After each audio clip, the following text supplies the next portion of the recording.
Hello hello. चलो अब start करते हैं वाउचिंग चैप्टर का सेकंड पार्ट और एक बहुत ज़्यादा इंपॉर्टेंट पार्ट आपके सिलेबस का। तो देखो, क्वेश्चन दो टाइप से पूछे जाएंगे आपके एग्जाम में। एक, ये बताओ एसेट्स का ऑडिट कैसे होगा, लायबिलिटीज का ऑडिट कैसे होगा, एक्सपेंस का ऑडिट कैसे होगा, इनकम का ऑडिट कैसे होगा। यह है पहला तरीका। दूसरा तरीका, ये बताओ एक पूरी एंटिटी का ऑडिट कैसे होगा, जैसे कोचिंग इंस्टीट्यूट का ऑडिट कैसे होगा, हॉस्पिटल का ऑडिट कैसे होगा, सिनेमा हॉल का ऑडिट कैसे होगा। तो मैंने आपको वो तो पहला वाला पार्ट तो करा दिया, जहां आपको मैंने बताया कि इंडिविजुअल अकाउंट हेड्स अगर पूछ लें बैलेंस शीट और इनकम स्टेटमेंट के, तो उनका कैसा ऑडिट होगा, वो तो मैंने आपको कर दिया। अब हम वो पार्ट करने जा रहे हैं जहां पर मैं आपको समझाऊंगा कि वेरियस ऑर्गेनाइजेशन का ऑडिट कैसे होता है। डिफरेंट जो ऑर्गेनाइजेशन होती हैं उनका ऑडिट कैसे होता है, वेरियस ऑर्गेनाइजेशन का ऑडिट कैसे होता है, वो मैं आपको अब करना सिखाऊंगा। अगर आपको एग्जाम में पूछ लें सिनेमा हॉल का ऑडिट कैसे होगा बता दो, तो आपको कैसे करना है, वो स्टेप्स क्या हैं, वो अब हम सीखने जा रहे हैं। ठीक है, अब सुनना जरा। इसके दो तरीके हैं इस वाले टॉपिक को अप्रोच करने के। तरीका नंबर 1, हर ऑडिट के 10 से 12 स्टेप्स हैं, उन्हें रट लो। हर ऑडिट के, सिनेमा हॉल का ऑडिट कैसे करोगे, 10 स्टेप हैं, उन्हें याद कर लो। कैफे रेस्टोरेंट के 10 स्टेप उन्हें याद कर लो। कोचिंग इंस्टीट्यूट के 10 स्टेप उन्हें याद कर लो, या तो रट लो सारे step, as well as exam में लिखाओ, फुल मार्क्स मिलेंगे। तरीका नंबर 2, जो मेरा प्रेफर्ड तरीका है, मैं तुम्हें लॉजिकली समझाऊंगा कि जब आप आंसर लिखते हो इन स्टेप्स का, तो लॉजिक के हिसाब से वो जो 10-12 पॉइंट है ना, रटने की बजाय तुम खुद कैसे बना सकते हो। तो तुम्हें फिर याद नहीं करना पड़ेगा, तुम खुद एग्जाम में वो पॉइंट बना लोगे। 10 से 12 पॉइंट हर एक के अलग अलग याद करने की बजाय तुम वो 10 से 12 पॉइंट एग्जाम में बना लोगे खुद, और बना के अपना आंसर लिख लोगे। तो सेकंड अप्रोच सबको एक्सेप्टेबल है क्या? तो बस मैं वो टेक्निक तुम्हें बता रहा हूं। हमें अल्टीमेटली करना क्या है, वो 10-10, 12-12 पॉइंट याद करने हैं जो हर एक ऑर्गेनाइजेशन को ऑडिट करने के लिए जरूरी होते हैं, वो हमें याद करने 10 से 12 पॉइंट। हमारा एम ये है। फिर दोबारा तुम साथ में आ गए। कोई चुंबक है क्या, मैग्नेट है क्या कोई? हाँ, नहीं वो नहीं मान रहा ना, मानते नहीं हो तुम। तो जो मना कर रही है तो बैठना जरूरी है। चलो तो स्टार्ट करते हैं। ऑर्गेनाइजेशन का ऑडिट कैसे होगा भाई, रेस्टोरेंट का, कैफे का, सिनेमा हॉल का, इनका ऑडिट कैसे होता है, उसके स्टेप्स हमें कैसे याद करने हैं, हम स्टार्ट करते हैं। ठीक है, उससे पहले, स्टार्ट करने से पहले हम लोग जरा एक ये पिक्चर को देखेंगे और ये एडवर्टाइजमेंट देखेंगे। आपने कहीं ऐसा एडवर्टाइजमेंट कभी अखबार में, कभी न्यूज़पेपर में देखा है क्या? तो भाई मैट्रिमोनियल कॉलम होता है न्यूज़पेपर में, और मैट्रिमोनियल कॉलम में इस तरह के एडवर्टाइजमेंट आपने देखे होंगे अखबार में, जहां पर लड़के या लड़की की फोटो होती है, उनकी डिटेल्स होती हैं और बोला जाता है सूटेबल अलायंस इज इनवाइटेड। ठीक है, इस तरह हम डिटेल्स डालते हैं, बायोडाटा ब्रीफ में डालते हैं, एडवर्टाइजमेंट करते हैं और हम प्रचार करते हैं। लड़कों का प्रचार करते हैं, लड़कियों का प्रचार करते हैं जो मैरिजेबल एज के होते हैं और जो क्वालिफाइड होते हैं। ठीक है, जो एस्टैब्लिश करियर में एस्टैब्लिश होते हैं, वो कह रहे हैं सर मैं भी तो मैरिजेबल एज का हूँ, मेरा भी प्रचार करना शुरू कर दो। तुम नहीं हो मैरिजेबल एज, से कुछ नहीं होता, कमाना पड़ता है मैरिज के लिए और एस्टैब्लिश होना पड़ता है। सो अब जब आप तो आपसे एक सवाल है मेरा, जब आप अपने किसी भी प्रोस्पेक्टिव स्पाउस को चुनने के लिए उनमें कुछ क्वालिटीज देखते हो, तो वो क्वालिटीज कौन कौन सी होती हैं?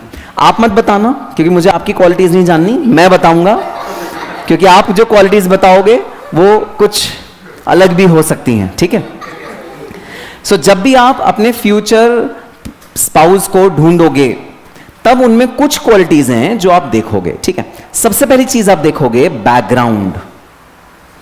सबसे पहले एक इंपॉर्टेंट चीज होती है, लड़कियां कह रही हैं अरे हट सर बैकग्राउंड, आप सीधा हो, हमें कोई मतलब नहीं बैकग्राउंड से, 2 लाख रुपए महीना कमाना चाहिए, बस जिंदगी सेट, गुच्ची अरमानी प्राडा चाहिए हमें, बस और कुछ नहीं चाहिए लाइफ में। ऐसे नहीं होता भाई, और भी बहुत सारी चीजें रेलिवेंट होती हैं। ठीक है, सो सबसे पहली चीज जो आप देखते हो ना अपने फ्यूचर प्रोस्पेक्टिव स्पाउस में, आप देखते हो उसका बैकग्राउंड कैसा है, चाहे लड़कों के लिए चाहे लड़कियों के लिए, दोनों के लिए एप्लीकेबल है। आप सबसे देखते हो उसका बैकग्राउंड कैसा है। ठीक है, उसका बैकग्राउंड क्या है, क्यों, क्योंकि बैकग्राउंड क्यों इंपॉर्टेंट है भाई? बैकग्राउंड इसलिए इंपॉर्टेंट है कि वो आपसे जेल हो पाएगा या जेल नहीं हो पाएगा। वो जेल हो पाएगा बैकग्राउंड। अब देखो, मैंने न्यूज़पेपर पढ़ रहा था, मैंने आर्टिकल एक देखा था, इंटरनेट पर ऑनलाइन देखा था, पता नहीं न्यूज़पेपर कहीं तो आर्टिकल देखा था। एक husband and wife 1 week after marriage के बाद डिवोर्स पिटिशन लेके जज के पास आए। 1 वीक में जज ने बोला 1 वीक 1 वीक तो कुछ भी टाइम नहीं होता, आप क्यों डिवोर्स पिटिशन लेके मेरे पास आए हो? जज ने जब और डिटेल्स देखी तो पता लगा लव मैरिज थी, और लव मैरिज में भी 6 महीने का कोर्टशिप पीरियड हो चुका है, 6 मंथ्स का कोर्टशिप पीरियड, 6 मंथ से ज्यादा का कोर्टशिप पीरियड। शादी हुई, शादी के 1 हफ्ते के अंदर ऐसा क्या हुआ, जज वॉज सरप्राइज्ड कि आप डिवोर्स पिटिशन लेके आ गए। तो लड़की ने क्या बोला, लड़की ने बोला, जज ने लड़की से पूछा कि भाई आप क्यों डिवोर्स चाहते हो इस लड़के से, आप तो, वहां वो लड़का लड़की की आपस में अपने आप बातें चल रही है। अब इसको बिठाते हैं ना आगे, आओ, अरे आ जाओ आ जाओ, तुम्हारे मन में बुलबुलियां उठ रही हैं ना, वो आगे जाके शांत होंगी, नहीं तो शांत नहीं होंगी। आ जाओ आ जाओ खुश देखो कैसा है, अभी नहीं हो रही तुम्हारी शादी वादी, पासवर्ड के अंदर जो पासवर्ड लगाए हुए हैं ना। सो उस लड़की ने क्या बोला, उस लड़की ने बोला, सुनना जरा, बड़ा रेलेवेंट पॉइंट बोला उस लड़की ने कि जज ने बोला don't you love him because you were there with him for past 6 months और 8 months, you had the courtship period, love marriage है भाई, तो do you don't love him? तो लड़की कहती है ऑफ कोर्स आई डू, तभी 6 महीने 8 महीने तक हम कोर्टशिप पीरियड में रहे, लव मैरिज है। I said yes. हम लोग एक तो दोनों जो लड़का लड़की थे वो फोटोग्राफर्स थे, वाइल्ड लाइफ फोटोग्राफर्स या एडवेंचर फोटोग्राफर्स थे, हम लोग यहाँ मिले थे, हम दोनों we fell for each other, सब कुछ चीजें बहुत सही चल रही। लेकिन जज साहब जैसे मैं शादी करके इसके घर गई, इसके घर का जो कल्चर था वो थोड़ा सा रूरल था, बहुत ज्यादा रॉ था, और मुझे नहीं लगता कि मैं जिंदगी भर उस कल्चर में एडजस्ट हो पाऊंगी। कितना वैलिड रीजन था, बहुत वैलिड रीजन था, कल्चर डिफरेंस बहुत ज्यादा था। तो लड़की ने कहा मैं उस कल्चर में पूरी जिंदगी ढल ही नहीं पाऊंगी, ये मेरे लिए परफेक्ट है, guy is perfect for me. और मैं ये भी नहीं करना चाहती कि इसको बोलूं कि भाई तुम अपने माँ बाप से अलग हो जाओ या हम कहीं और रह लेते हैं, ऐसा कुछ, ये भी मुझे जस्टिफाइड नहीं लगता। वो जो कल्चर है मैं उसमें अपना, तो उस लड़की ने उस समय ये देखा ही नहीं पहले, शादी से पहले, कि उस लड़के का बैकग्राउंड कैसा है। इसलिए जो पेरेंट्स होते हैं ना वो इतना फोर्स करते हैं, नहीं यार आप ऐसे रैंडमली किसी के साथ भी रिलेशनशिप मत स्टैब्लिश करो, प्लीज उसका थोड़ा सा बैकग्राउंड देखो।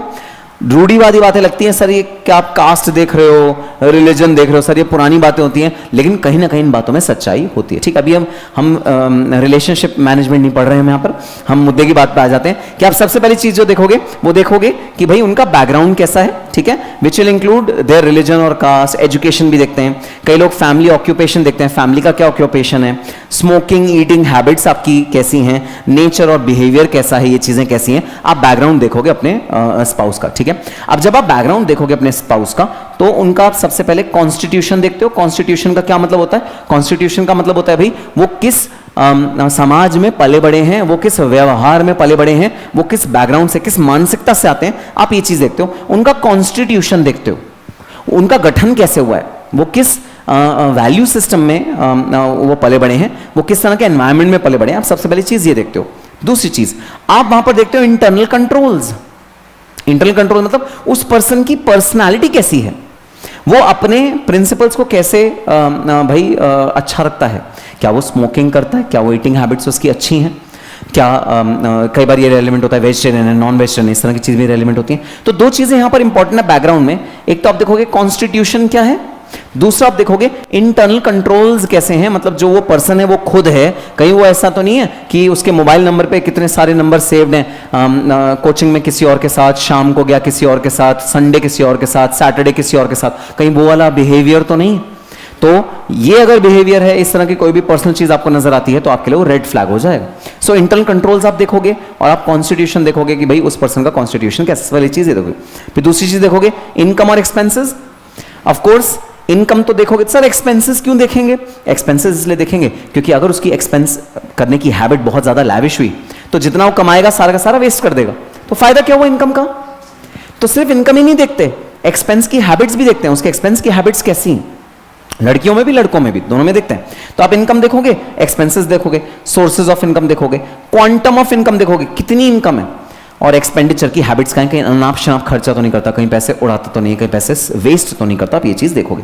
फिर of course assets and liabilities क्या है भाई, लड़के के नाम एसेट्स एंड लायबिलिटीज क्या हैं, क्या उसके नाम उसका घर है अपना, क्या गाड़ी है उसकी अपनी, क्या वो एक रीजनेबल इंफ्रास्ट्रक्चर है उसके पास किसी लड़की को सस्टेन करने के लिए, तो वो भी आप चीजें देखोगे। क्या हो गया, कोई जोक मार रहा हूं मैं? इसके माइंड में जो गंदी गंदी बातें आ रही है ना, उसकी वजह से हंसी आ रही है। देखो हंसी, देखो देखो देखो, आंखों में इसके वो जुनून दिख रहा है, वो हैवानियत दिख रही है आंखों में, जिस तरह के थॉट्स इसके आ रहे हैं ना, वो गंदे गंदी बात।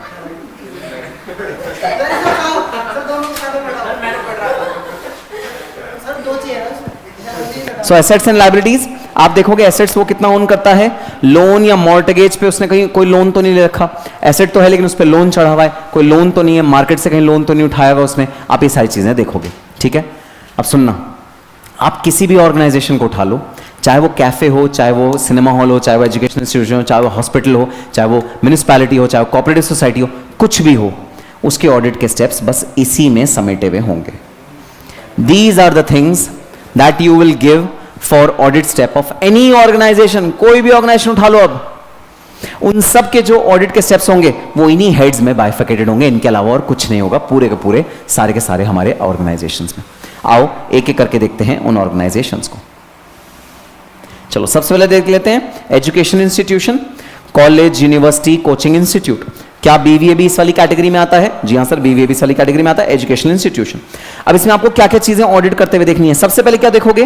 कॉन्स्टिट्यूशन या इंटरनल कंट्रोल्स। ठीक है, कॉन्स्टिट्यूशन मतलब वो कैसे बना हुआ है। अगर तो कंपनी है तो उसके कॉन्स्टिट्यूशन के डॉक्यूमेंट्स क्या होंगे? MOA, AOA, perfect.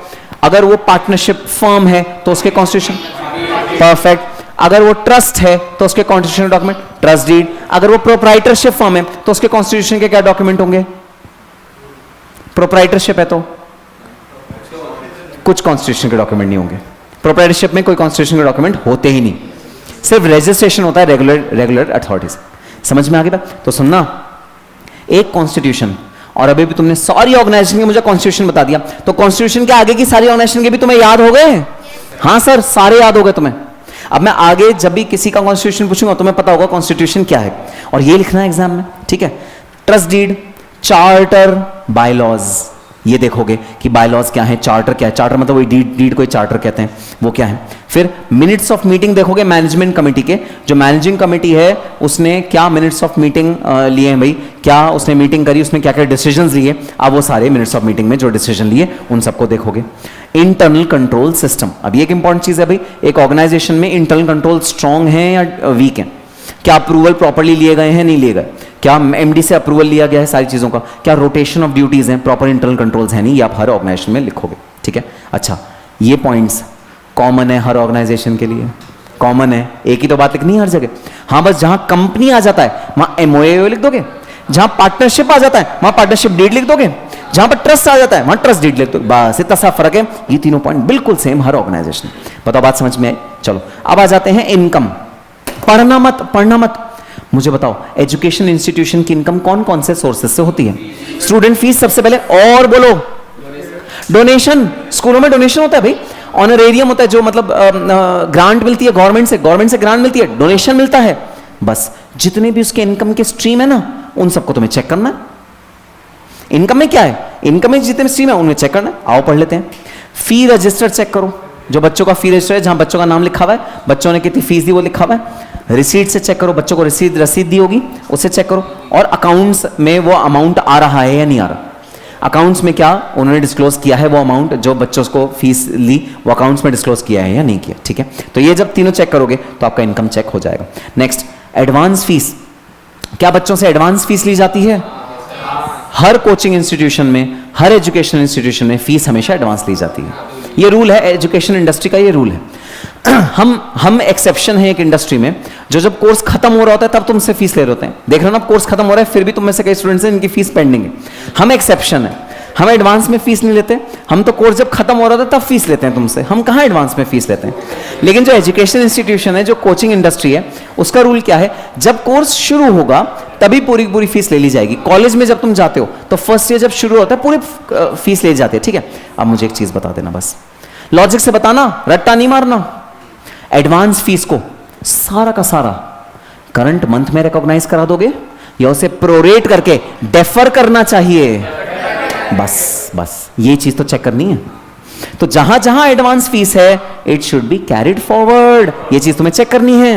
Obviously logic है, रटना थोड़ी है, लॉजिक है भाई। और पता ही इस इंडस्ट्री में एडवांस फीस आती है, इसलिए वाला पॉइंट इस इंडस्ट्री में आया, हॉस्पिटल में नहीं आएगा या और कहीं नहीं आएगा, यही आया। आगे चलो, इररिकवरेबल फीस रिटर्न ऑफ, तो कई बच्चे होते हैं जो भाई फीस जिनसे हम रिकवर नहीं कर पाते, या तो फाइनेंशियली वीक हैं, हमने उन्हें परमिशन दी कि आप डिस्काउंट ले लो क्योंकि आप फाइनेंशियली वीक हो, या फिर वो बच्चे भाई इरिकवरेबल फीस है वो बिना फीस दिए चले गए, तो उन्हें राइट ऑफ करना पड़ेगा। अब राइट ऑफ एक एक्सपेंडिचर होता है, ठीक है। अब ये इंश्योर करना है कि राइट ऑफ अप्रूवल के साथ हो, रेलिवेंट पर्सन का अप्रूवल हो जब आप राइट ऑफ कर रहे हो। जैसे जो भी एजुकेशन इंस्टीट्यूशन का हेड है, जैसे प्रिंसिपल ने अप्रूवल दिया हो कि हाँ इस बच्चे का इरिकवरेबल है, अप्रूव कर रही हूं मैं, राइट ऑफ कर लो। ये नहीं हो कि अकाउंटेंट जो है वो खुद ही राइट ऑफ कर रहा है जिन बच्चों की फीस नहीं आ रही। अरे प्रिंसिपल को तो दिखाओ पहले। रेलिवेंट डिसीजन किसका होगा? प्रिंसिपल का। प्रिंसिपल डिसाइड करेगी कि राइट ऑफ करना है या उससे रिकवर करना है, प्रिंसिपल डिसाइड करेगी। सो जहां भी आप राइट ऑफ करते हो रिकवरेबल फी, आपको अप्रूवल चाहिए। जहां भी फी वेवर हुआ है, फी वेवर मतलब इकोनॉमिकली वीकर सेक्शन के लिए फी वेवर या स्कॉलरशिप दी गई है, वहां अप्रूवल चाहिए। ये नहीं कि अकाउंटेंट ने डिसाइड कर दिया अरे तो बच्चा गरीब है इसको फीस माफ कर दो स्कूल की। नहीं, फीस माफ करने का अधिकार किसके पास? प्रिंसिपल। तो प्रिंसिपल का अप्रूवल दो भाई, कहां फीस माफ हुई है अप्रूवल दो। आपको ऑर्डर को चेक करना है। तो हर ऐसे स्टेप पे जो स्टेप यूजुअल से डिफरेंट होता है, ऑडिटर को अप्रूवल चाहिए होता है, ठीक। सो आपको अप्रूवल चाहिए। डोनेशन या एडमिशन फीस, क्या डोनेशन स्कूल्स कॉलेजेस में होती है? हाँ भैया, ये कल्चर है, दिल्ली में तो बहुत ज्यादा है। It should be credited to capital fund. वो आपकी इनकम की तरह नहीं नजर आता, वो आपका कैपिटल फंड में डेबिट क्रेडिट होता है हमेशा जो डोनेशन या एडमिशन फीस होती है। तो ये चीज चेक कर लो कि जो डोनेशन मिला वो कैपिटल फंड में गया या इनकम में गया। इनकम में नहीं जाना चाहिए, कैपिटल फंड के अंदर जाना चाहिए, ठीक है। चलो नेक्स्ट, इनकम अदर्स। कोई अलग तरह की भी इनकम होती है स्कूलों में? हाँ होती है। Fine for late payment, late payment पे फाइन होती है, 100 रुपए 200 रुपए बढ़ा के आपको देना पड़ता है, तो फाइन है लेट पेमेंट की, उसका भी अप्रूवल होना चाहिए कि वो जो लेट फी कलेक्ट हो रही है वो मैनेजमेंट की निगाहों में हो रही है, मैनेजमेंट की नजर में हो रही है। ऐसा नहीं कि मैनेजमेंट को पता ही नहीं और बच्चों से लेट फी रिकवर हो रही है। तो मैनेजमेंट का अप्रूवल होना लेट फी की रिकवरी में जरूरी है। Recovery of hostel dues, refund of caution money. तो भाई अगर हॉस्टल होता है तो हॉस्टल के ड्यूज रिकवर होते हैं, और कॉशन मनी रखा जाता है, सिक्योरिटी डिपॉजिट जिसे बोलते हैं, जो लास्ट के मंथ के रेंट से एडजस्ट कर दिया जाता है, उसका भी आपको प्रॉपर ऑडिट करना पड़ेगा। तो नेट पता है क्या है? नेट ये है, आपको ना दिमाग में एग्जाम में 2 मिनट रुकना है और ये सोचना है कि इस वाली इंडस्ट्री में कितने तरह की इनकम है, कितने तरह की एक्सपेंसेस हैं, उन सबका ऑडिट के स्टेप्स क्या क्या होंगे, बस ये लिख देना है। और जो कॉमन है वो तो कॉमन है। कॉमन कौन से हैं? ये कॉमन है, ये सब में मैं कॉपी पेस्ट करूंगा, सब में सेम रहेगा। कॉन्स्टिट्यूशन इंटरनल करो, सब में सेम रहेगा, ठीक है। चलो, एंडाउमेंट मनी या लेगेसीज। एंडाउमेंट मनी होती है जो हमारे एलुमनाइज होते हैं, वो हमारे को कंट्रीब्यूशन देते हैं, डोनेशन देते हैं। गवर्नमेंट से फंडिंग आती है स्कूल्स कॉलेजेस को। जो कॉलेज होता है वो यूनिवर्सिटी ग्रांट कमीशन है, यूजीसी, उसके अंडर होता है, दिल्ली यूनिवर्सिटी का, वहाँ से भाई फीस आती है, वो सब आपको चेक करनी है। फिर कोई भी गवर्नमेंट ग्रांट मिली है वो आपको चेक करनी है, इसको आपको प्रॉपर ऑडिट करना। अच्छा, खर्चे, एस्टैब्लिशमेंट एक्सपेंसेस। एस्टैब्लिशमेंट एक्सपेंसेस होता है भाई रेंट, इलेक्ट्रिसिटी, वाटर। ये 3 खर्चे क्या सिर्फ स्कूल में होंगे या हर ऑर्गेनाइजेशन में होंगे? बस। तो ये पॉइंट सिर्फ स्कूल में होगा या हर ऑर्गेनाइजेशन में होगा? बस। तो एक्सपेंस का सबसे पहला पॉइंट जो बनेगा ना ऑडिट का, वो क्या बनेगा? Check establishment expenses like rent, electricity, water etcetera. Then check salaries to staff. Staff सिर्फ एजुकेशन इंस्टीट्यूशन में होगा, सब में होगा? सब में होगा। सेम कॉमन कॉपी पेस्ट करना है। अच्छा, provident fund money of staff, staff का जो पीएफ मनी है उसको भी ऑडिट करो, और कोई भी और खर्चे हैं उन सबको प्रॉपर्ली ऑडिट करो। अच्छा, तुम्हारे दिमाग में कोई भी और खर्चे आ रहे हैं क्या? रिपेयर एंड मेंटेनेंस लिख दो। कोई और खर्चा? डेप्रिसिएशन नहीं, development charges, yes development charges लिख दो, डेवलपमेंट चार्जेस यहां पर। तो जो खर्चे तुम्हें स्कूल से रेलिवेंट लग रहे हैं वो सारे खर्चे आप अपनी लिस्ट में लिख दो एक्सपेंसेस की तरह।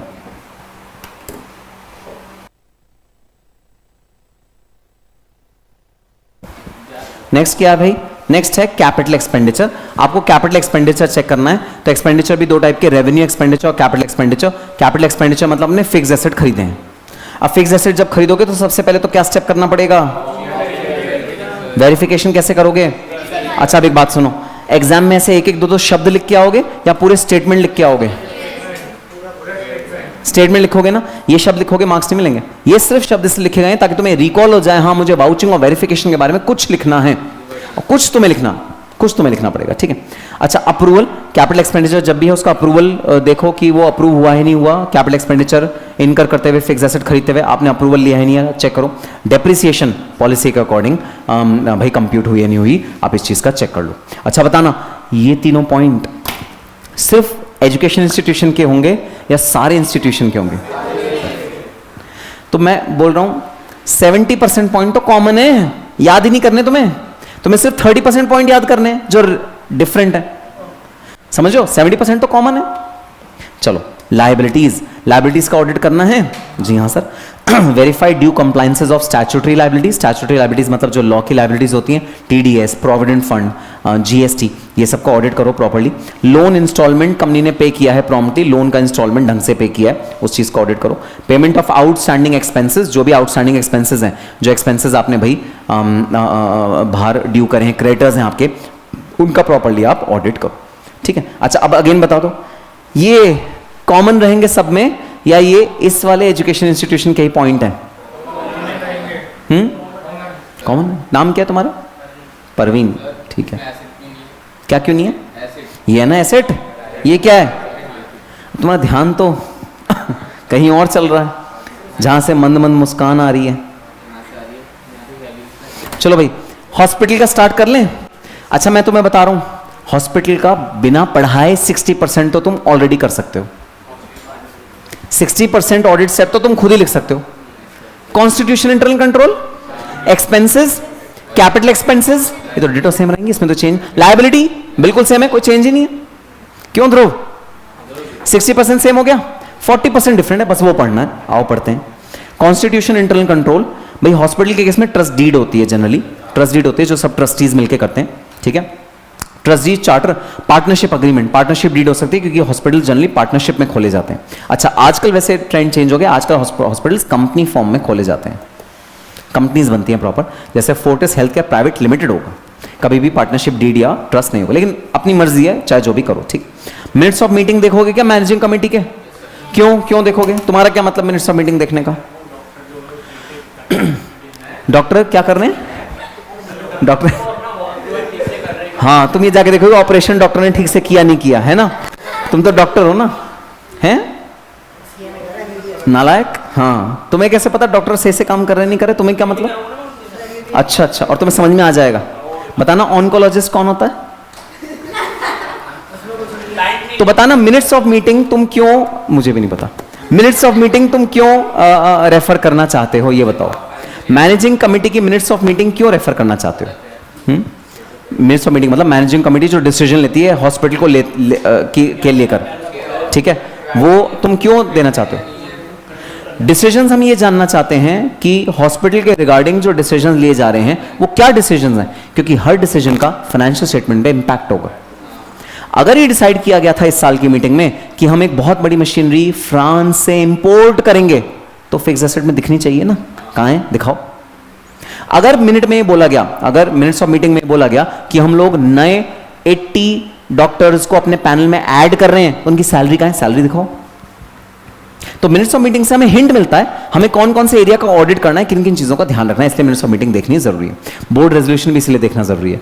बोर्ड जब कोई चीज डिसाइड करता है ना, उसका फाइनेंशियल इंपैक्ट होता है, तो वो देखना हमें जरूरी है, इसलिए हमें मिनट्स ऑफ मीटिंग देखने पड़ते हैं। ठीक है। देन इंटरनल कंट्रोल सिस्टम देखोगे क्या? बिल्कुल सर, वो तो देखेंगे। अच्छा बिना देखे बताओ, हॉस्पिटल की इनकम कौन कौन से सोर्सेज से होती है? पेशेंट फीस और मेडिसिन सेल करते हैं वो, मेडिसिन सेल और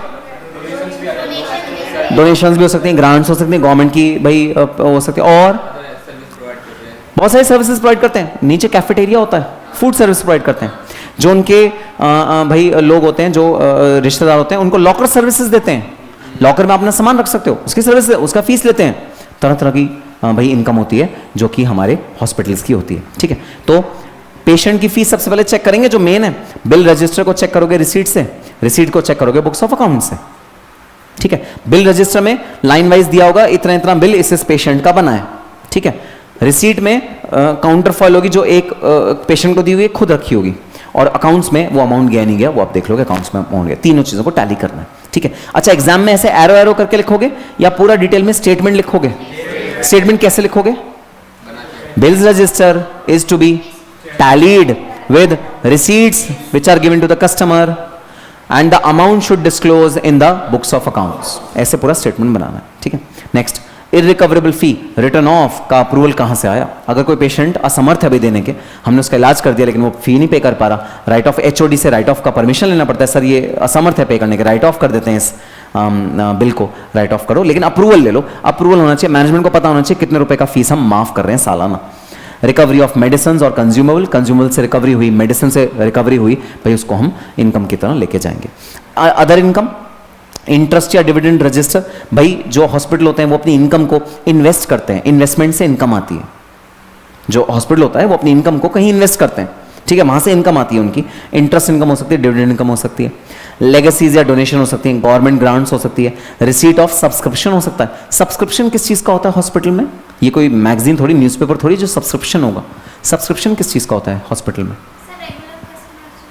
मतलब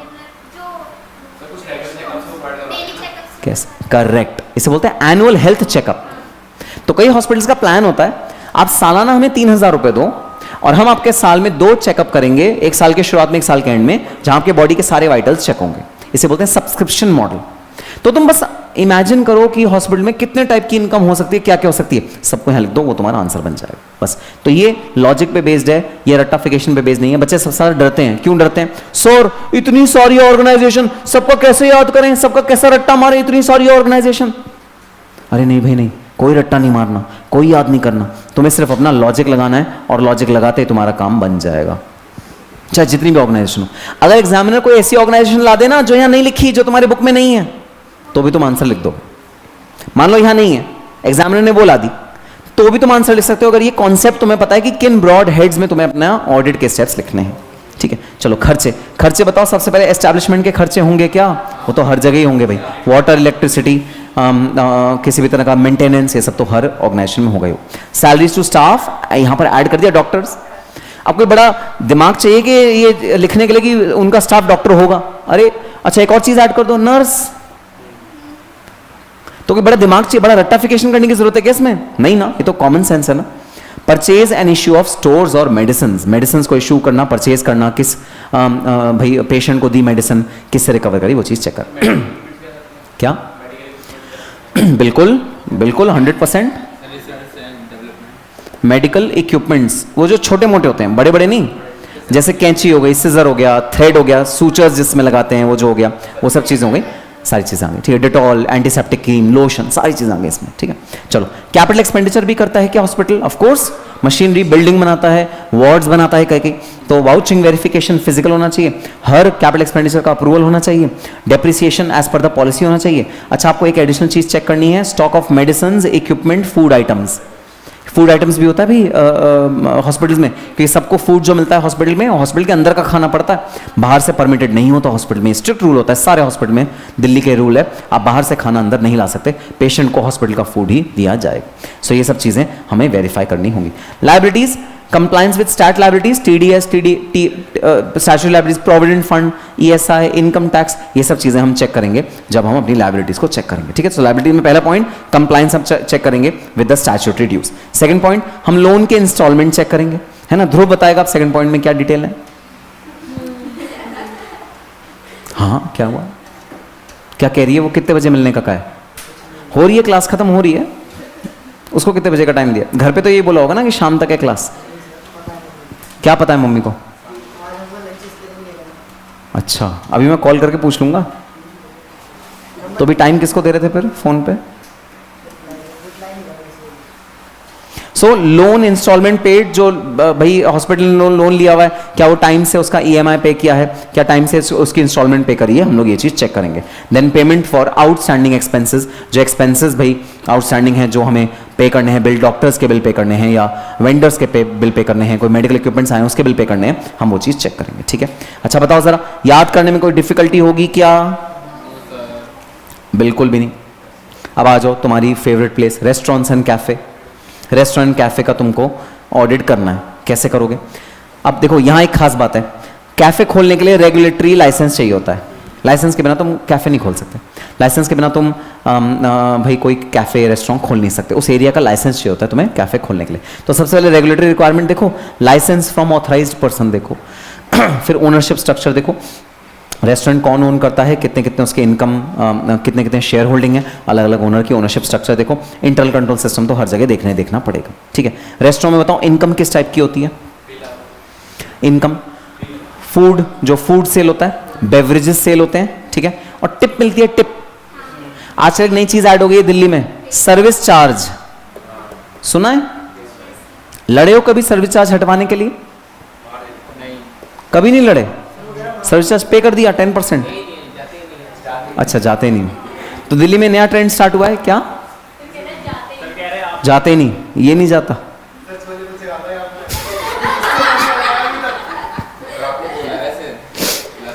ओके, तो सीएम में क्लियर कर लो, फिर दिल्ली के बेस्ट कैफेज, बेस्ट रेस्टोरेंट्स और बेस्ट डिस्कोथेक्स आपका वेट करने बिल्कुल जाऊंगा। सीएम में क्लियर कर लो, सीएम में क्लियर कर लो। मैं इस पूरे, अच्छा मैं वैसे यूट्यूब पे लाइव हूँ तो मैं कमिटमेंट यूट्यूब पे नहीं करूँगा, बट सीएम में क्लियर कर लो, सारे पब्स, सारे जितने भी गुड रेस्टोरेंट्स हैं, कैफ़ेज़ हैं, वो तुम्हारा वेट कर रहे हैं।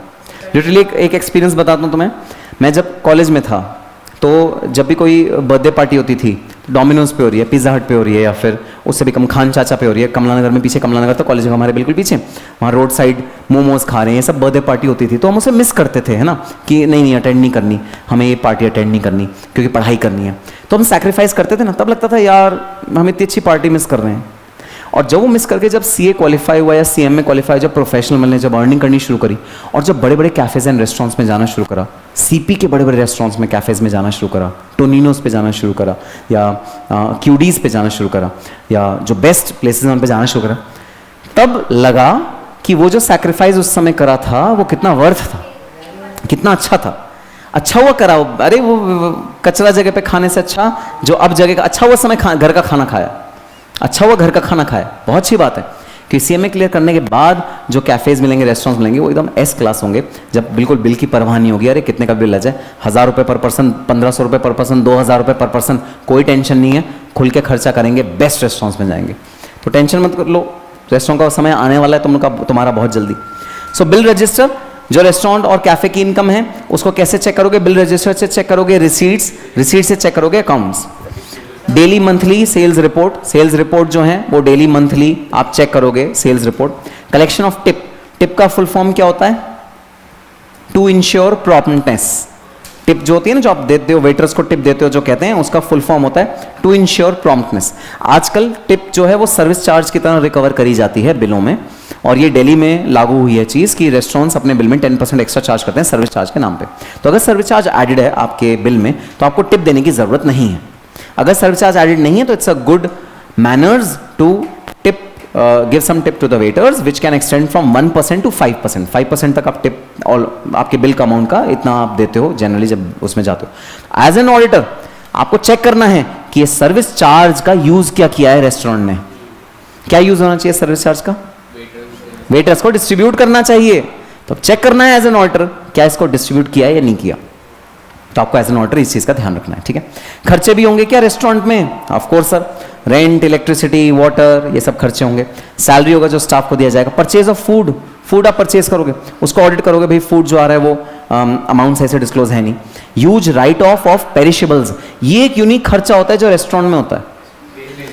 डेली का फूड जो बच जाता है, कई रेस्टोरेंट से अगले दिन कैरी फॉरवर्ड नहीं करते। कुक्ड रॉ तो कर लेते हैं, अगर रॉ सामान बचा है फ्रिज में रख देंगे, लेकिन जो पका हुआ है वो अगले दिन नहीं उसे सर्व करेंगे, खराब होने का चांस है, तो वो उसी रात को डिस्ट्रीब्यूट कर देते हैं बेगर्स को, या किसी को भी डिस्ट्रीब्यूट कर देते हैं फूड को, ठीक है।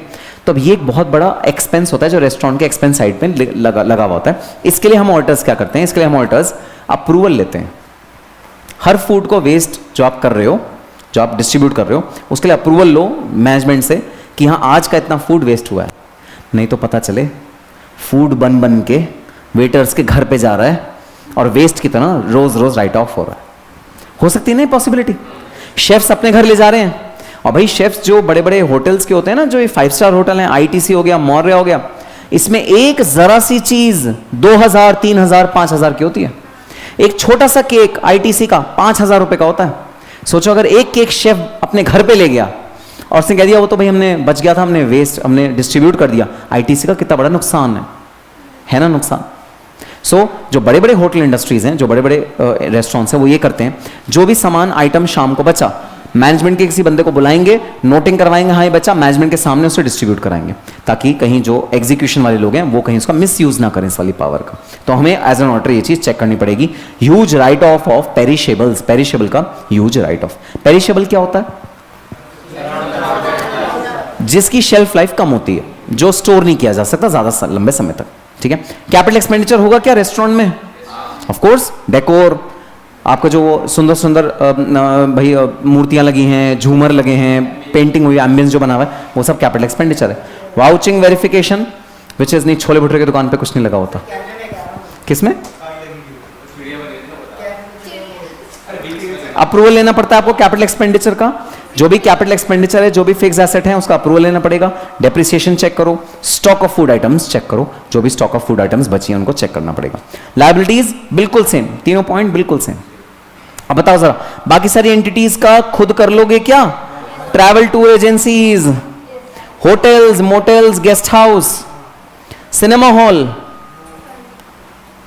अम्यूजमेंट पार्क, सर्कस, बैंक का मुझे कराना पड़ेगा। बैंक इंपॉर्टेंट है, इसका मुझे कराना पड़ेगा क्योंकि इसमें कुछ डिफरेंट प्रोविजंस होते हैं, ठीक है। चलो, बैंक एक ऐसी एंटिटी है जो बहुत ज्यादा क्रिटिकल एंटिटी है। बैंक के ऑपरेशंस बहुत ज्यादा बड़े होते हैं, बहुत ज्यादा वाइड स्प्रेड होते हैं, इसलिए बैंक का जो ऑडिट करना पड़ता है बहुत ध्यान से करना पड़ता है। बैंक की एक खास बात, आरबीआई के प्रोविजंस लगते हैं इसमें, आरबीआई के रेगुलेशंस लगते हैं इसमें, तो आपको आरबीआई एक्ट से भी अवगत होना पड़ेगा। आरबीआई एक्ट क्या कहता है आपको वो भी पता होना पड़ेगा बैंक ऑडिट करते हुए। So RBI regulations are also very much important in case of audit of banks. So आओ देखते हैं क्या क्या चीजें आपको बैंक के केस में देखनी पड़ती है। Number 1, understanding of bank. आपको सबसे पहली चीज जो बैंक के बारे में ऑडिट करनी है वो है बैंक है क्या, किस नेचर का है। क्या आपने टाइप्स ऑफ बैंक पढ़े हैं? एग्रीकल्चर बैंक, और वो बैंक जो लोन नहीं देता, वो सिर्फ फाइनेंशियल इंस्टीट्यूशन होता है, वो सिर्फ कुछ फंक्शंस कर सकता है, वो डिपॉजिट्स नहीं ले सकता पब्लिक से, फाइनेंशियल इंस्टीट्यूशन वाले जो होते हैं।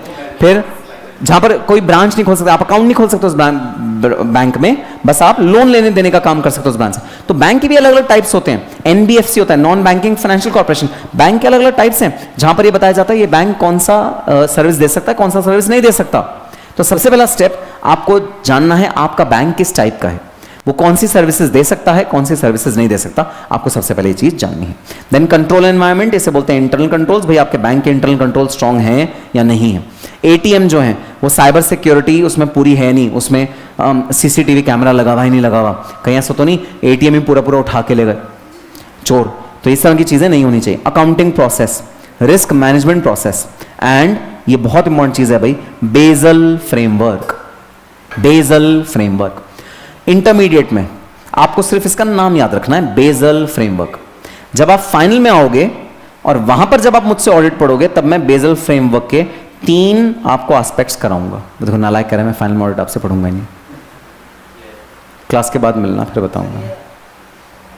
सो बेजल फ्रेमवर्क इंटरमीडिएट में कोई आपको डिटेल में नहीं जाना, बस याद रखना है बेजल फ्रेमवर्क को फॉलो करना है। बेजल फ्रेमवर्क होता क्या मैं तुम्हें ब्रीफ में बता देता हूं। बेजल एक कमेटी बनी थी जिसने बोला कि सुनो बैंक, तुमको इन गाइडलाइंस का फॉलो करना पड़ेगा अगर आप किसी भी देश में बैंकिंग करते हो तो। ये इंटरनेशनल लेवल की गाइडलाइंस है, उन्हें बोलते हैं बेजल गाइडलाइंस।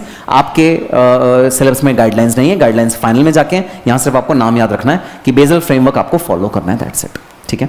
अच्छा, अब बैंक में क्या होता है? बैंक में होता है एडवांसेस। बैंक में इनकम एक्सपेंसेस तो बाद में आती है, पहला आता है एडवांस। आप बैंक ने भाई कितने लोन लिए हुए हैं पब्लिक से कितने डिपॉजिट्स लिए हुए हैं, वो सब आता है। So ledger account, internal controls, documentation proper होना चाहिए जब आप बैंक किसी को लोन या एडवांस दे रहा है या ले रहा है, देते हुए भी लेते हुए भी। डॉक्यूमेंटेशन सबसे इंपॉर्टेंट चीज होती है किसी भी बैंक में, और एक्यूरेटली हमें अपने लोन्स को रिकॉग्नाइज करना है। स्कीम ऑफ रिकवरी, आप इस लोन को रिकवर कैसे करोगे, इस एडवांस को रिकवर कैसे करोगे वो बताओ। बैलेंसेस विद आरबीआई, आरबीआई में कितने बैलेंसेस रखे हैं बैंक ने। बैंक को आरबीआई में बैलेंस रखने की क्यों जरूरत होती है? SLR, statutory liquidity ratio, perfect. अच्छा, अब बैंक में देखो कैश बैंक का कैश बैलेंस कितना है। क्या बैंक में कैश बैलेंस होता है? हाँ सर, बहुत सारा होता है, रोज के बेसिस पे कैश आता है बैंक में जो बैलेंस रखा होता है बैंक के पास। तो आपको सरप्राइज चेक करना है, बैंक की किसी भी ब्रांच में कैश बैलेंस को ऑडिट करने के लिए। इंटरनल कंट्रोल्स चेक करने हैं कि कैश बैलेंस भाई सही से अकाउंट फॉर होता है, काउंटिंग ढंग से होती है, मशीनरी लगी हुई है, जो सीसीटीवी कैमरा है जो देख रहे हैं कि भाई जो कैशियर काउंट कर रहा है उतना ही कैशियर डिपॉजिट करा रहा है, ये सारी चीज़ें हमें देखनी है।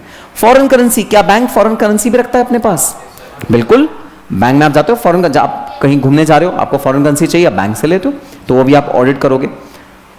Balances with RBI and other banks, उसकी कंफर्मेशन आपको लेनी है। तो जो आरबीआई के पास आपका बैलेंस पड़ा है, एसएलआर जिसको अभी आपने बोला, उसकी कंफर्मेशन लेनी है। और अदर बैंक से भी, अगर अदर बैंक के पास आपका कोई लोन पड़ा है, उससे भी आपको कंफर्मेशन लेनी है। अब सुनो, अदर बैंक का होता क्या? मान लो एचडीएफसी बैंक के पास 7 दिन के लिए कुछ फंड्स की शॉर्टेज आ गई, तो एचडीएफसी बैंक आईसीआईसीआई बैंक को फोन कर देता है और कहता है मुझे 7 दिन के लिए क्या तुम थोड़ा सा मनी दे दोगे? इसे बोलते हैं money at short call, short money बोलते हैं इसे।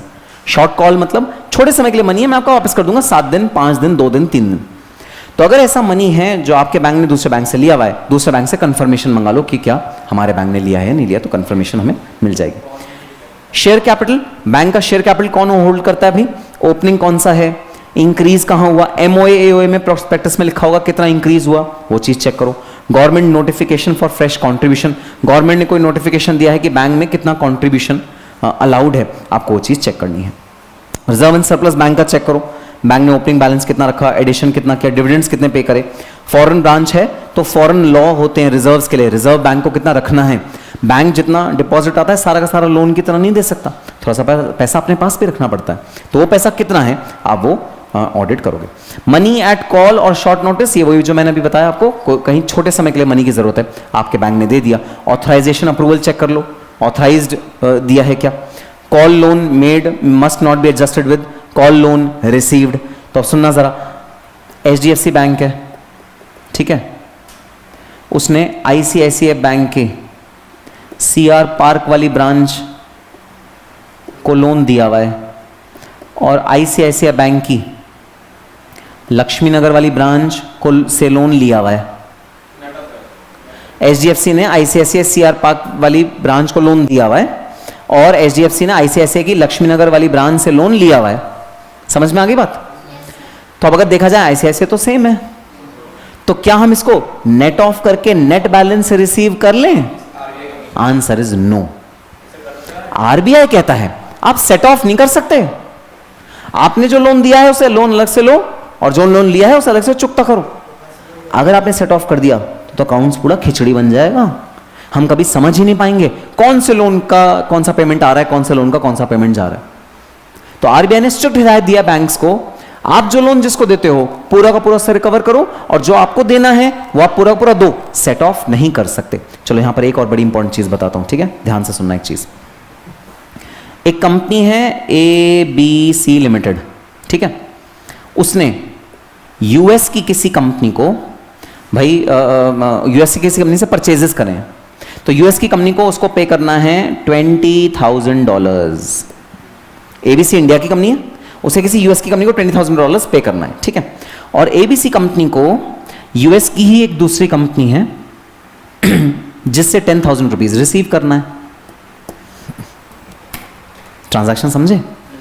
इंडियन कंपनी दो कंपनी से डील कर रही है, यूएस की दोनों कंपनीज हैं ए और बी। हमको ₹20,000 तो पे करना है और ₹10,000 रिसीव करना है, ठीक है। तो सुनना, पेमेंट होगा अलग से और रिसीट होगा अलग से। हमने कहा अरे सुनो यार क्या झंझट पाल रहे हो, सेट ऑफ करो। मैं मतलब एबीसी ₹10,000 यूएस को पे कर देगी, एबीसी ₹10,000 यूएस को पे कर देगी। यूएस 1 बोलेगा अरे मेरा तो 20,000 था, तो एबीसी कहेगी यूएस 2 से ले लो 10,000, यूएस 2 को 10,000 मुझे देना है यूएस 2 से ले लो, तुम तो अगल बगल में हो, पास आराम से पड़ेगा। क्यों धर्मेंद्र, इजी पड़ेगा या नहीं पड़ेगा? इजी पड़ेगा बोलो क्या सर, क्या इजी पड़ेगा बोलो? सो इजी पड़ेगा, हाँ सर इजी पड़ेगा, लेकिन आरबीआई परमिट नहीं करता। रीजन बता दो, रीजन क्यों आरबीआई परमिट नहीं करता हैं? और कोई रीजन सोचो। ध्रुव बताएगा, ध्रुव तुम्हें पता है चैप्टर कौन सा चल रहा है, टॉपिक कौन सा चल रहा है पता है? टॉपिक कौन सा चल रहा है पता नहीं? चैप्टर कौन सा चल रहा है? चैप्टर भी याद नहीं है। सब्जेक्ट किस सब्जेक्ट की क्लास में बैठे हो? अकाउंट्स। अच्छा, परफेक्ट परफेक्ट। सुनो भाई, आरबीआई क्यों सेट ऑफ करने के लिए मना करता है? अगर 20,000 रुपए इंडिया आए तो फॉरेक्स फ्लक्चुएशन का कमीशन आरबीआई को मिलेगा, और जब 10,000 रुपए गए तो अगेन फॉरेक्स फ्लक्चुएशन का कमीशन मिलेगा। अगर सेट ऑफ करके 10,000 ही पे करे, फ्लक्चुएशन का कमीशन मारा जाएगा। ये रीजन है जिसकी वजह से ये परमिटेड नहीं होता, और बोला जाता है जिसको पे करना है अलग से पे करे, जिसे रिसीव करना है अलग से रिसीव करे। कमीशन मिलता है ना फॉरेन एक्सचेंज। एबीसी जब $20,000 पे करेगा बाहर, तो क्या उसके पास 20,000 रुपए जेब में रखे होंगे, या आरबीआई के पास जाके $20,000 खरीदने पड़ेंगे? खरीदने पड़ेंगे ना, खरीदते हुए कमीशन लगेगी ना, आरबीआई को कमीशन पे करेंगे ना, बस वो कमीशन होता है।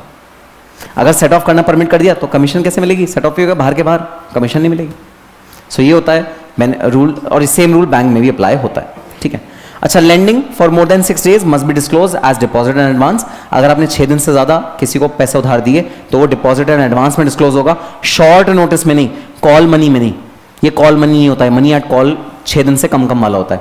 6 दिन से ज्यादा हो गया तो फिर वो भाई एडवांस या डिपॉजिट में डिस्क्लोज करना पड़ेगा। अच्छा, बैंक भी कोई कैपिटल एक्सपेंडिचर करता है क्या? करेगा क्या? किस टाइप का? किस टाइप का कैपिटल एक्सपेंडिचर करेगा बैंक? एटीएम मशीन कौन खरीदेगा? बैंक खरीदेगा। पासबुक प्रिंटिंग मशीन कौन खरीदेगा? बैंक खरीदेगा। उसका अप्रूवल चाहिए, फिजिकल वेरिफिकेशन होना चाहिए, डेप्रिसिएशन लगना चाहिए, और section 9 of the banking regulation act को आपको फॉलो करना है। Section 9 deals with fix asset. जब बैंक लेता है तो उसे किस किस तरह के अप्रूवल चाहिए होते हैं, वो सेक्शन 9 डील करता है, वो होना चाहिए। अच्छा, बोरिंग्स करता है क्या बैंक? बिल्कुल। बोरिंग्स फ्रॉम इंडिया और आउटसाइड इंडिया अलग अलग डिस्क्लोज करना है। रेट ऑफ इंटरेस्ट डिस्क्लोज करना है आउटस्टैंडिंग बोरिंग्स का, जो भी बैंक बुक्स में है वो सही है। डिपॉजिट्स के अंदर interest accrued but not due must not be disclose as liability और प्रोविजन। अब देखना है कि important point, interest accrued but not due क्या मतलब होता है? Income accrued but not due. Due और अक्रूड में क्या फर्क होता है? कुशाग्र बताएगा, और कोई नहीं बताएगा।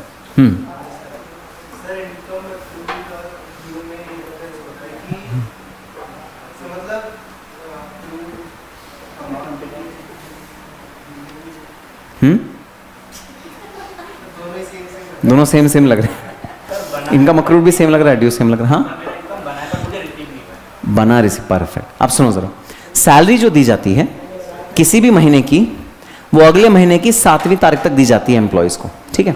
31 का महीना है, 31 दिन पर जब 31 दिन पूरे हुए तो एम्प्लॉय को सैलरी अक्रू हो गई। लेकिन क्या 31 को सैलरी एम्प्लॉय क्लेम कर सकता है, लाओ दे दो मुझे? नहीं। ड्यू कब होगी? 7 तारीख को। इसे बोलते हैं इनकम अक्रूड। अक्रू तो हो गई 31 तारीख को, ड्यू कब होगी? 7 तारीख को, जब पेमेंट की डेट है। तो यहां क्या कहा गया, ध्यान से सुनना, इंटरेस्ट जो अक्रू हो गया है, मतलब इंटरेस्ट जो बैंक ने कमा लिया है लेकिन ड्यू नहीं हुआ, मतलब अभी मिलेगा नहीं, मिलेगा तो ईएमआई की जब डेट आएगी तब मिलेगा, must not B disclosed in liabilities और प्रोविजन। ये आपकी लायबिलिटी या प्रोविजन नहीं है।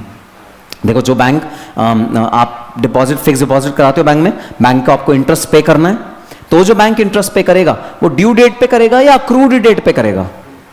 ड्यू डेट पे। भाई आपकी एफडी तो मैच्योर होगी 5 साल बाद, तो आपको इंटरेस्ट मिलेगा 5 साल बाद, लेकिन अक्रूवल तो हर साल हो रहा है ना। तो बैंक को अपनी लायबिलिटी नहीं डिस्क्लोज करनी चाहिए इस इंटरेस्ट की जो अक्रू हो गया बट ड्यू ना हो, ये बोला गया यहां पर। तो जब ड्यू होगा 5 साल बाद, तब वो इंटरेस्ट लायबिलिटी की तरह डिस्क्लोज होगा बैंक की balance sheet. Window dressing reported in LFAR। तो कोई भी विंडो ड्रेसिंग है, मतलब कोई भी गलत चीज नहीं डिस्क्लोज करनी। LFAR, LFAR का ना फुल फॉर्म लिख लो, लॉन्ग फॉर्म ऑडिट रिपोर्ट।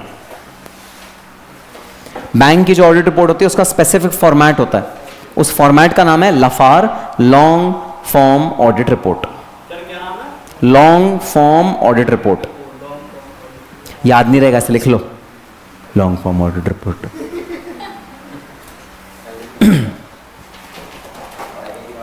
चलो, अच्छा बता दो जरा, बिल्स रिसीवेबल या बिल्स पेबल भी होंगे क्या बैंक में? नाम बता दो बिल्स रिसीवेबल और बिल्स पेबल का जो बैंक के होते हैं। नाम बताओ बैंक के रिस्पेक्ट में बिल्स पेबल कौन से होते हैं? बैंक जो बिल्स पेबल इशू करता है उसका नाम बताओ। अरे एग्जाम फी भरते हो तुम, एग्जाम फी के वक्त क्या भरते हो बैंक से? डिमांड ड्राफ्ट, डीडी बनाते हो। वो क्या है? वो बिल्स पेबल है बैंक का। बैंक ऑब्लिगेटरी है इतना पैसा इंस्टीट्यूट ऑफ कॉस्ट अकाउंटेंट्स को देने के। This is the nature of bills payable. अच्छा अब बताओ क्या जो बिल्स पेबल हैं वो सिर्फ बैंक ही बना सकता है या हम तुम भी बना सकते हैं? क्या मैं भी बिल्स पेबल बना सकता हूं? क्या तुम भी बिल्स पेबल बना सकते हो? जैसे बैंक ने डिमांड ड्राफ्ट बनाया ना, अब बैंक लायबल हो गया किसको पे करने के? Institute of cost accountants of India को पे करने। क्या ऐसे बिल्स पेबल हम लोग भी बना सकते हैं या सिर्फ बैंक ही ऑथराइज्ड ऐसे बिल्स पेबल बनाने के लिए? हम जो बनाएंगे उसका नाम क्या होगा? चेक। जो हम चेक बनाते हैं वो हम बिल्स पेबल बनाते हैं भाई। एक ही तो बात हो गई ना। बिल्स पेबल मतलब हम ऐसा कोई इंस्ट्रूमेंट बनाएं, प्रोमिसरी नोट बनाएं जो हमारी लायबिलिटी को अराइज कर दे किसी और की तरफ। Cheque, demand draft, OD, overdraft जो बैलेंस की लिमिट होती हैं, ये सब एग्जांपल्स हैं बिल्स पेबल के। तो बैंक्स के केस में भाई बिल्स पेबल बहुत ज्यादा बनते हैं, डिमांड ड्राफ्ट रोज रोज बनते हैं, तो इसका ऑडिट करना जरूरी है। ठीक है। Made on standard printed form, तो डिमांड ड्राफ्ट बनना चाहिए वो स्टैंडर्ड फॉर्म पे बनना चाहिए, प्रिंटेड फॉर्म में बनना चाहिए। अनयूज्ड फॉर्म, जो डिमांड ड्राफ्ट यूज नहीं आए उनको लॉकर में रखना चाहिए, सेफ पर्सन के हाथ में रखना चाहिए, उसका मिसयूज हो सकता है। आपकी जो चेकबुक होती है, आप उस चेकबुक को ऐसे ही भाई कहीं भी मत रखा करो, ध्यान से बैंक में रखा करो, नहीं तो उसका मिसयूज हो जाएगा। कुछ आग रहा है सर पैसे भी तो होने चाहिए ना बैंक में मिसयूज करने के, वो ठीक है बट कभी तो आएंगे, तो जब भी आएंगे तो अपनी चेकबुक को एकदम सेफ जगह पर रखना, उसका मिसयूज हो सकता है। Then signature, tally with specimen, signature जो हैं जो डिमांड ड्राफ्ट पे हैं वो आपके टैली हैं, वो चीज देखो। कैंसिल्ड बिल्स, अगर कोई चेक कैंसिल हुआ है, डिमांड ड्राफ्ट कैंसिल हुआ है, देखो कि वो कहीं मिसयूज तो नहीं हो रहा, वो प्रॉपर्ली किसी रीजन की वजह से कैंसिल हुआ है, मिसयूज तो नहीं हुआ। फ्रीक्वेंट कैंसिलेशंस, अगर किसी ब्रांच में बहुत ज्यादा कैंसिलेशन हो रही है डिमांड ड्राफ्ट की, शक की सुई आ जाएगी, क्यों ये बार बार डिमांड ड्राफ्ट बनाते हैं, कैंसिल कराते हैं, बनाते हैं, कैंसिल कराते हैं। फ्रीक्वेंट कैंसिलेशन को स्पेशली देखो। कंटिंजेंट लायबिलिटी, अगर कोई ऐसी लायबिलिटी है जो फ्यूचर में आने वाली है बैंक के ऊपर, उसको एनविसाज करो। अच्छा कोई एक ऐसी लायबिलिटी बता दो जो तुम्हारे हिसाब से बैंक के ऊपर फ्यूचर में आने की संभावना होती है। और परफेक्ट, लोन। एक पर्सन है जिसकी क्रेडिट वर्दीनेस 1 करोड़ रुपए की है और उसको लोन दिया हुआ है 5 करोड़ रुपए का, क्या वो पैसे चुका पाएगा? विजय माल्या के साथ क्या हुआ, नीरव मोदी के साथ क्या हुआ? यही हुआ। उनकी क्रेडिट वर्दीनेस थी 100 करोड़ रुपए की और ने बैंक ने लोन कितने का दे दिया? 1000 करोड़ का। तो एज एन ऑडिटर आपको और मुझे चेक करना है कि जब लोन पास होता है तो क्या उस पर्सन के एसेट्स, उस पर्सन की क्रेडिट वर्दीनेस जज करी जाती है, नहीं करी जाती है, बहुत ज्यादा इंपॉर्टेंट है। ठीक है। So identify and record the contingent liabilities, पकड़ो कंटिंजेंट लायबिलिटीज को, उन्हें रिकॉर्ड करो। Payment to foreign suppliers, letter of credit, भाई कई बार बैंक गारंटी देता है, लेटर ऑफ क्रेडिट देता है फॉरेन इंपोर्ट के केस में फॉरेन सप्लायर्स को, उसको चेक करो कि कहीं वो कंटिंजेंट लायबिलिटी में कन्वर्ट ना हो जाए। बिल्स फॉर कलेक्शन, जैसे बिल्स पेबल होते हैं वैसे बिल्स फॉर कलेक्शन होते हैं। जैसे भाई मेरा बैंक है आईसीआईसीआई बैंक, मैंने तुम्हें चेक काट के दे दिया, तुम्हारा बैंक है एचडीएफसी बैंक, तो एचडीएफसी बैंक के लिए ये बिल्स कलेक्शन के लिए हो गया कि मुझे आईसीआईसीआई बैंक से इतना पैसा रिकवर करना है, तो एचडीएफसी के लिए क्या हो गया? ये बिल्स फॉर कलेक्शन। और आईसीआईसीआई के लिए क्या हो गया? Bills payable. ठीक है। सो बिल्स फॉर कलेक्शन आपको चेक करना है। Bills drawn on other branches is not bills for collection. अब ये बात ध्यान रखनी है भाई, एक ब्रांच को जब दूसरी ब्रांच में चेक इशू होता है तो ये बिल्स पेबल या बिल्स कलेक्टेड नहीं है, तो कॉन्ट्रा एंट्री है। ठीक है। तो वहां बिल्स कलेक्शन या बिल्स पेबल रिकॉग्नाइज नहीं होना चाहिए। सब्सिक्वेंट कलेक्शन चेक करो कि भाई वो चेक एक्चुअली में कलेक्ट पैसा हुआ है या नहीं हुआ, वो चीज चेक करो। प्रॉपर अकाउंटिंग में क्रेडिट हुआ है to the customer account when collected, customer के अकाउंट में क्रेडिट हुआ है। आजकल तो भाई ये सारी चीजें ऑटोमेटेड है, मैनुअल इंटरवेंशन है ही नहीं, सब कंप्यूटर कर रहा है, तो आपको सीधा कंप्यूटर को चेक करना है। ठीक है। ऑडिटर्स रिपोर्ट, इसकी स्पेशल ऑडिटर्स रिपोर्ट होती है भाई, जैसे बोलते हैं LFAR, इसकी स्पेशल ऑडिट रिपोर्ट होती है बैंक्स की। ऑडिटर्स रिपोर्ट होता है ट्रू एंड फेयर व्यू देना होता है। अनऑडिटेड ब्रांचेस, तो भाई बैंक में इतनी सारी ब्रांचेस होती हैं, it is impossible for any auditor to audit all the branches, impossible होता है, तो आपको अनऑडिटेड ब्रांचेस का डिटेल देना पड़ता है। अनऑडिटेड ब्रांचेस का क्या क्या डिटेल है आपको अपने ऑडिट रिपोर्ट में देना पड़ेगा। लाफार, आपको लाफार में भाई सारी डिटेल देनी पड़ेंगी जो आरबीआई ने बोली हैं। सर्टिफिकेट्स जो आरबीआई रिक्वायर करता है वो ऑडिटर को सारे सर्टिफिकेट इशू करने पड़ेंगे। Other matters, information explanation is satisfactory, जो इन्फॉर्मेशन है वो सेटिस्फैक्ट्री है जो बैंक ने आपको दी है। Transactions are within the powers of the bank, bank की जो पावर है उतनी ट्रांजैक्शन भाई बैंक ने करी है।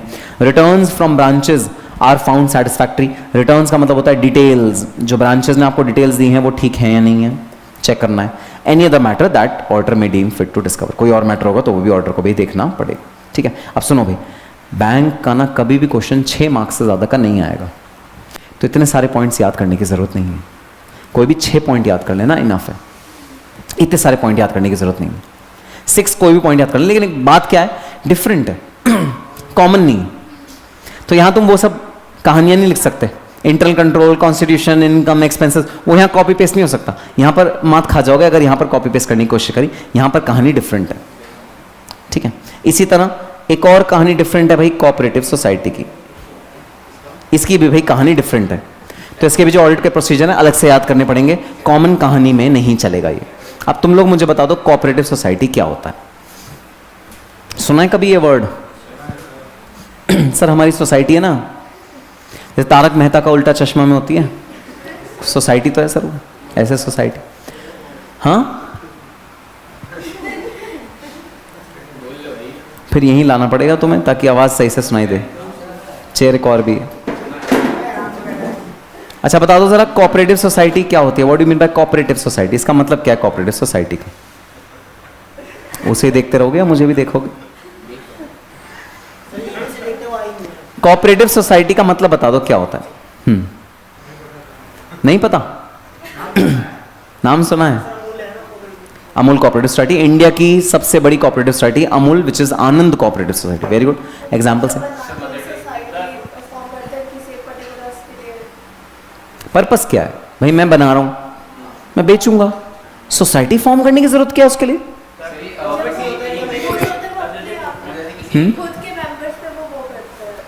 क्या? तो अगर मैं इंडिविजुअली काम करूं तो क्या हर्जा है? सोसाइटी क्यों बनाऊं, कोऑपरेटिव सोसाइटी क्यों बनाऊं? मैं इंडिविजुअली काम करूंगा ना, बनाऊंगा, बेचूंगा।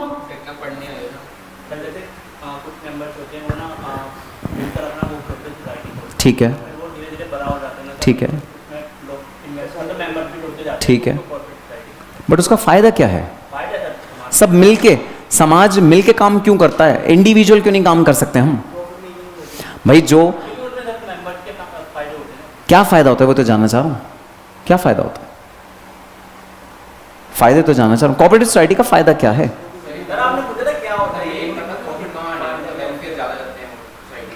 अच्छा सुनो भाई मेरी बात, एक गांव है, गांव में बहुत सारे फार्मर्स हैं, सब फार्मर्स को खेती करनी है, अपना माल जाके मंडी में बेचना है, बीज खरीदना है, फर्टिलाइजर खरीदना है, मैन्योर खरीदना है, गाय बैल बकरी ये सब चीजें खरीदनी है, जो खेत में काम आने वाली चीजें वो सब चीजें खरीदनी है, ठीक है। अब बीज एक फार्मर को खरीदने में होते हैं 10 किलो एक साल में, गांव में 100 फार्मर्स हैं, सबको मिलके कितने बीज खरीदने हैं? 10 किलो मल्टीप्लाई बाय 100,000 किलो। अब अगर मैं मार्केट में गया और 10 किलो बीज खरीद के लाया, वर्सेस अगर मैं मार्केट में गया और 1000 किलो बीज खरीद के लाया, कौन सा सस्ता पड़ेगा? और थोड़ा बहुत सस्ता पड़ेगा या सब्सटैंशियली सस्ता पड़ेगा? सब्सटैंशियली सस्ता पड़ेगा। अब सुनो दूसरा एंगल, मैंने जो इस साल प्रोडक्शन करी वीट की, वो करी 10 टन।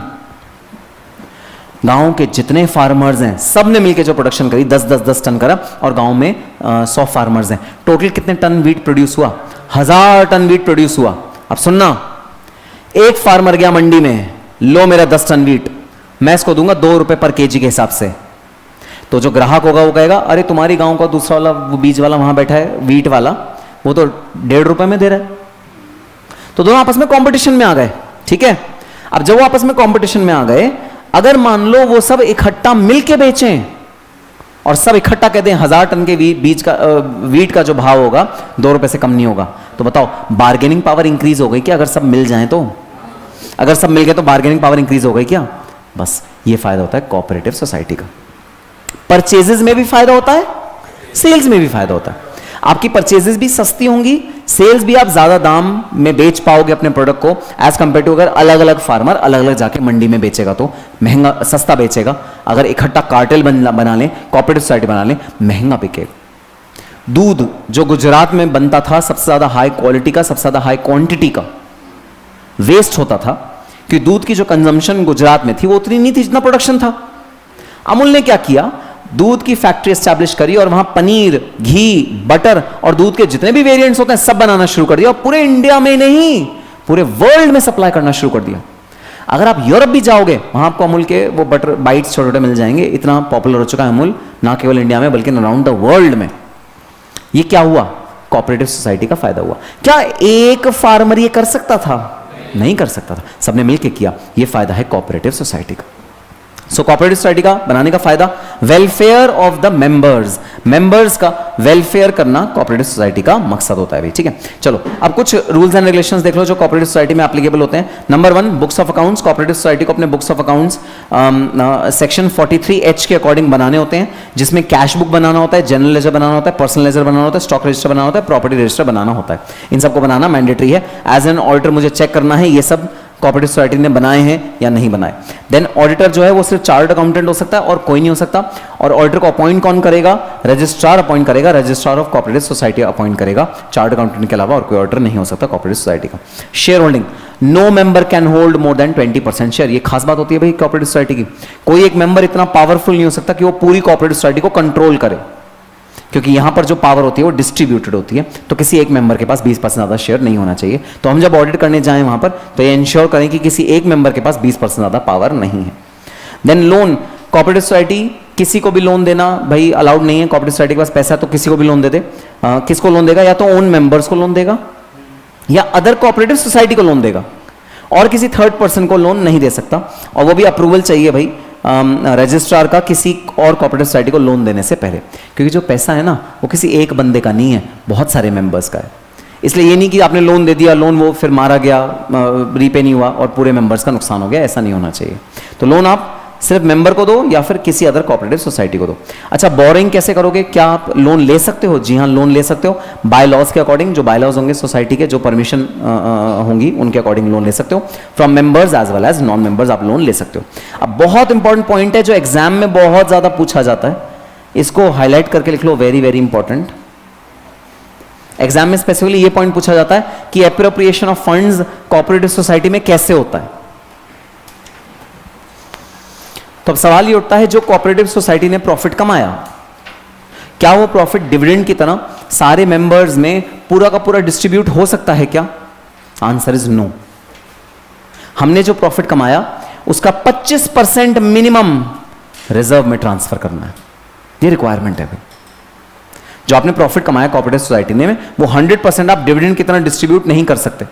वो 25% मिनिमम 25% रिजर्व में जाएगा, बाकी सारा आप डिस्ट्रीब्यूट कर सकते हो। So it is transfer to reserve fund before distributing the dividends, reduce to 10% with prior approval of registrar. अगर आपने रजिस्ट्रार से अप्रूवल ले लिया तो 10% आपको रिजर्व में डालना है, रजिस्ट्रार से अप्रूवल नहीं लिया तो 25% आपको रिजर्व में डालना है। सारा का सारा आपको डिविडेंड की तरह डिक्लेयर नहीं करना, ठीक है। इन्वेस्टमेंट ऑफ फंड्स, क्या कोऑपरेटिव सोसाइटी अपना एक्सेस फंड है उसके पास एक्सेस पैसा पड़ा है, क्या शेयर्स में लगा सकती है? नहीं लगा सकती, रिस्क है ना, और पैसा बहुत सारे मेंबर्स का है। तो चुनिंदा फंड्स हैं जिनमें पैसा इन्वेस्ट हो सकता है। सेंट्रल या state cooperative bank, central government या स्टेट गवर्नमेंट का जो कोऑपरेटिव बैंक है उसी में पैसा आपका फंड इन्वेस्ट होना चाहिए। Other cooperative society with limited liability, किसी और कोऑपरेटिव सोसाइटी में अपना पैसा इन्वेस्ट कर सकते हो। भाई मेरे पास पैसा फालतू है, मैं कहीं लगाना चाहता हूं, तो या तो बैंक में लगाओ या अदर कोऑपरेटिव सोसाइटी में लगाओ, या other cooperative society approved by registrar. अगर वो अनलिमिटेड लायबिलिटी वाली कोऑपरेटिव सोसाइटी है तो आप अप्रूवल लो रजिस्ट्रार का। अगर लिमिटेड लायबिलिटी वाली है तो रजिस्ट्रार के अप्रूवल की जरूरत नहीं है, ठीक है। Then security specified under the Indian Trust Act, Indian Trust Act में जो स्पेसिफाइड सिक्योरिटी है आप उनमें अपना पैसा लगा सकते हो। तो देखो एग्जाम में क्वेश्चन इंडिविजुअल भी बनते हैं। इंडिविजुअल मतलब एग्जामिनर सिर्फ ये पूछेगा when where can a cooperative society invest its funds as an auditor, what will you check in investment of funds. ऐसा भी हो सकता है और ऐसा भी हो सकता है, how will you audit a cooperative society. एक लेंथी क्वेश्चन देते हैं, 8 मार्क्स का आएगा, पूरा सारे के सारे पॉइंट्स आपको लिखने पड़ेंगे, ठीक है। दोनों में से कोई भी ऑप्शन हो सकता है। तो भाई कोऑपरेटिव सोसाइटी में कुछ कॉमन पॉइंट्स हैं भाई, वो कॉमन पॉइंट्स कॉमन रहेंगे, जैसे कॉन्स्टिट्यूशन आप चेक करोगे, इनकम चेक करोगे, रिसीट्स चेक करोगे, एक्सपेंसेस चेक करोगे, कैपिटल एक्सपेंडिचर, वो ये सारे कॉमन पॉइंट्स हैं, इसमें कुछ भी डिफरेंट नहीं है। ये सारी चीजें आप कॉमन चेक करोगे। ये अनकॉमन है, जो मैंने यहां पर लिखा है वो अनकॉमन है, और जो नीचे है वो कॉमन पॉइंट्स हैं। और फाइनली लास्ट है आपका म्युनिसिपैलिटी या पंचायत, लोकल बॉडी भी बोलते हैं इसको, लोकल बॉडी का ऑडिट, ठीक है। इसके बस जो सबसे इंपॉर्टेंट पॉइंट है वो है ऑडिटर की ड्यूटी क्या होगी लोकल बॉडी या म्यूनिसिपैलिटी का ऑडिट करते हुए इसकी ड्यूटी होगी कि जो एक्सपेंसेस हैं वो देखें कि ये रूल्स एंड रेगुलेशन के अकॉर्डिंग अप्रूव्ड हैं, ये ऑडिटर को देखना पड़ेगा। Special and general sanction bye competent authority, तो भाई जब भी लोकल बॉडी अथॉरिटी कोई भी डिसीजन लेगा ना, कोई भी एक्टिविटी करेगा, तो उसमें भाई अप्रूवल लेगा बाय द कॉम्पिटेंट अथॉरिटी। जो भी स्टेट गवर्नमेंट होगी या जो भी कॉम्पिटेंट अथॉरिटी होगी उससे अप्रूवल लेना जरूरी है। Provision of funds for expenditure are authorise by the competent authority, कोई भी आप फंड्स को प्रोवाइड करते हो, फंड्स को आप खर्चा करने जा रहे हो तो आपको सैंक्शन अप्रूवल लेना जरूरी है। Expenditure must contribute to growth, expenditure का पर्पस क्या होना चाहिए भाई किसी भी लोकल बॉडी में, पर्पस ऑफ एक्सपेंडिचर क्या होना चाहिए, पर्पस होना चाहिए भाई ग्रोथ, पर्पस होना चाहिए कि वो हमारी म्यूनिसिपैलिटी इंक्रीज हो, ग्रो हो म्यूनिसिपैलिटी का, वो पर्पस होना चाहिए। Expenditure must be to contribute to growth, ठीक है। तो म्यूनिसिपैलिटी पंचायत का अगर क्वेश्चन आता है 3 नंबर में आता है कि छोटा है, और किसी का आता है तो 6 नंबर में आता है क्योंकि बड़ा है। तो आपको देखना है कितने नंबर का क्वेश्चन है, उसके अकॉर्डिंग आपको अपना आंसर लिखना है, ठीक है। So yes, that's all for this particular chapter. Guys इस चैप्टर के अंदर ध्यान रखना, बच्चों को लगता है लेंदी बहुत है लेंदी, लेकिन अगर लॉजिक से चलो तो सबसे कम समय में ये चैप्टर रिवाइज होगा, सबसे कम समय में ये वाला चैप्टर आपका खत्म होने वाला है। तो बिल्कुल डरना मत इस चैप्टर से, और बहुत ज्यादा इंपॉर्टेंट है, एग्जाम में प्रिपेयर जरूर करके जाना है, ठीक है। इंपॉर्टेंट लिख लो, ये चैप्टर बहुत ज्यादा